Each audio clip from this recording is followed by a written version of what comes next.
Whispers in the shadows. What if a secret oath bound men to silence, power, and death? Imagine this: a moonlit grove in 19th century Sicily, where desperate men gather under ancient olive trees, swearing blood oaths to a brotherhood that promises protection but demands absolute loyalty. What if this shadowy pact, born from chaos and oppression, grew into one of the world's most notorious criminal empires, pulling strings from Palermo to New York, leaving a trail of bullet-riddled bodies and billion-dollar schemes? What if, even today in 2025, its ghosts still haunt the underworld? Welcome to the gripping saga of Cosa Nostra, the Sicilian Mafia, or Our Thing, a tale of ambition, betrayal, and unbreakable codes that reads like a thriller ripped from the headlines. As an investigative journalist who's dug deep into forbidden archives and whispered confessions, I'll take you through its dark heart, one sensational twist at a time. The birth of a beast. Origins in Sicily's turbulent soil. It all started in the rugged hills of Sicily during the 1800s, a time when foreign invaders and feudal lords squeezed the life out of peasants. The Mafia didn't emerge from thin air. It was forged in the fires of rebellion and exploitation. Historians trace its roots to the unification of Italy in 1861, when absentee landlords hired tough gabellotti, middlemen, to manage lemon groves, Sicily's gold at the time. These enforcers evolved into men of honor, offering protection to farmers for a price, while settling scores with ruthless efficiency. But here's the thrilling hook. The term mafia itself exploded into public consciousness from a popular 1863 play about prison gangs, I Mafiosi, which sensationalized their code of silence, or Omertà. Omertà wasn't just a rule, it was a death sentence for snitches, enforced with garrotes and shotgun blasts in broad daylight. Picture the early Cauchy clans as vigilante squads turned extortion rings. They infiltrated politics, rigging elections and bribing officials, turning Sicily into a web of favors and fear. By the late 19th century, waves of Sicilian immigrants carried this honorable society to America, where it morphed into La Cosa Nostra, blending old-world rituals with new-world opportunism, sensational detail. In 1890, New Orleans police chief David Hennessy was gunned down after probing mafia activities, leading to the infamous lynching of 11 Italians, a bloodbath that only fueled the organization's resolve to go underground and grow stronger. Crossing the ocean, the American empire in its iron grip as Prohibition dawned in the 1920s. Cosa Nostra hit its stride in the U.S., transforming from street thugs into corporate criminals. Bootlegging booze became their rocket fuel. Think Al Capone. Though he wasn't strictly Cosa Nostra, his Chicago outfit inspired their operations. But the real architects were Sicilian imports like Giuseppe Joe Masseria and Salvatore Maranzano, who waged the Castellamarese War in 1930-31, a brutal turf battle that claimed dozens of lives in New York's back alleys. Enter Charles "Lucky" Luciano, the visionary who ended the war with a daring double cross. He orchestrated Maranzano's murder just months after the boss declared himself capo di tutti capi, boss of all bosses.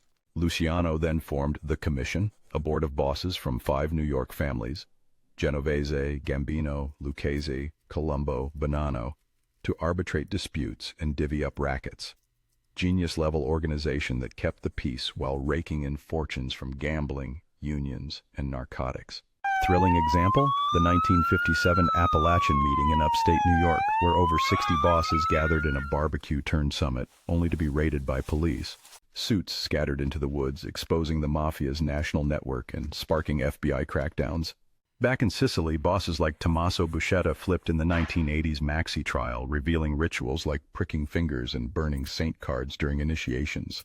Sensational courtroom drama that convicted hundreds. If you're hooked on these underworld tales of cunning and carnage, why not subscribe to my YouTube channel for more exclusive deep dives into history's hidden empires? The legends and their lethal legacies, bosses who ruled with fear. No Cosa Nostra story thrills without its larger-than-life villains.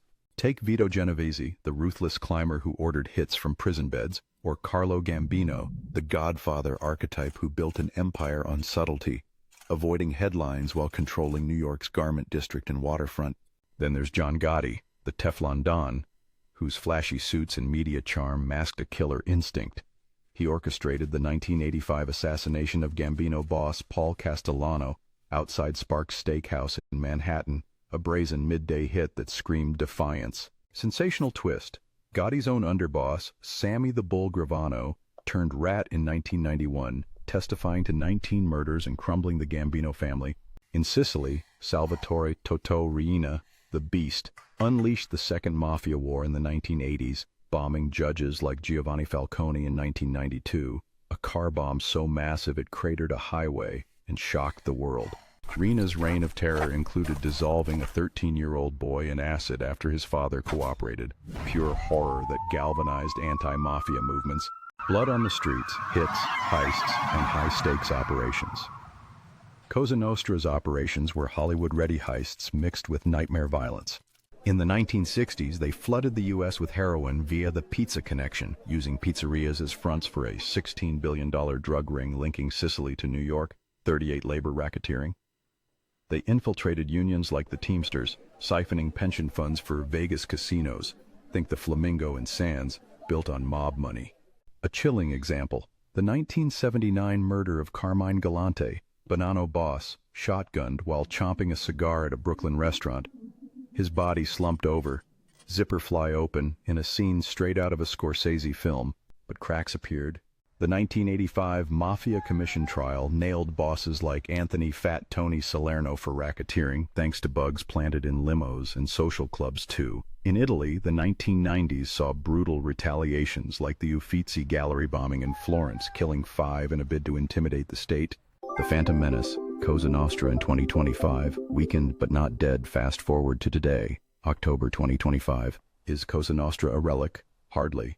Though decimated by arrests, over 200 agents nabbed 183 in a February raid, exposing video chats between bosses and Godfather movie references as life lessons.